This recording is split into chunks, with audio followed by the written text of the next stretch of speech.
of Elizabeth's pregnancy, God sent the angel Gabriel to Nazareth, a town in Galilee, to a virgin pledged to be married to a man named Joseph, a descendant of David. The virgin's name was Mary. The angel went to her and said, Greetings, you are highly troubled, favored, the Lord is with you. Mary was greatly troubled at his words and wondered what kind of greetings this might be. But the angel said to her, Don't be afraid, Mary. You have found favor with God. You will conceive and give birth to a son, and you are to call him Jesus. He will be great and will be called the Son of the Most High.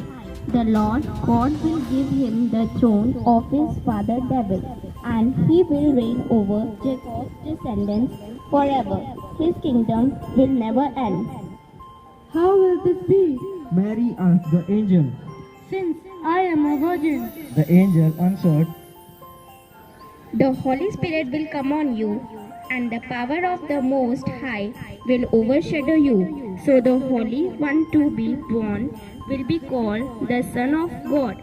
Even Elizabeth, your relative, is going to have a child in her old age, and she who was said to be unable to conceive is in her 6th month. For no words from God will ever fail. I am the Lord's servant. Mary answered. May your words to me be fulfilled. Then the angel left her. This is how the birth of Jesus, the Messiah, came about. His mother, Mary, was pledged to be married to Joseph. But before they came together, she was found to be pregnant through the Holy Spirit. Because Joseph, her husband, was faithful to the law and yet did not want to expose her to public disgrace, he had in mind to divorce her quietly.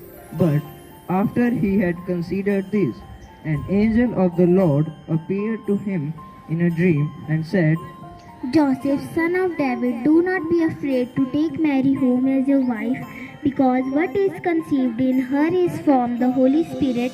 She will give birth to a son, and you are to give him the name Jesus, because he will save his people from their sins.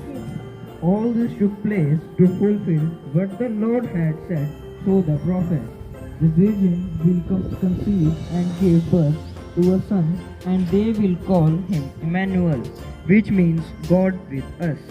When Joseph woke up, he did what the angel of the Lord had commanded him, and took Mary home as his wife.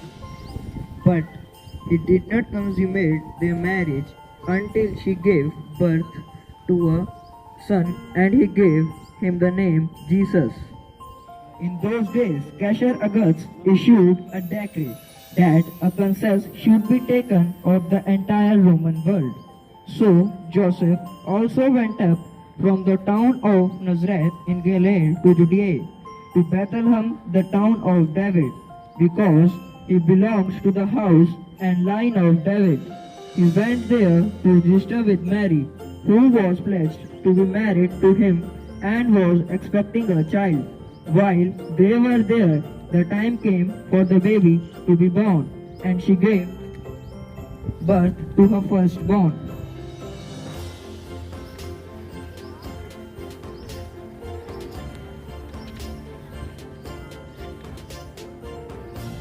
In clothes and placed him in a manger, because there was no guest room available for them.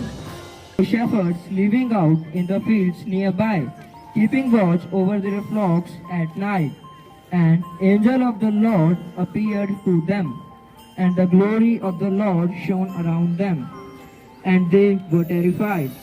But the angel said to them, Do not be afraid.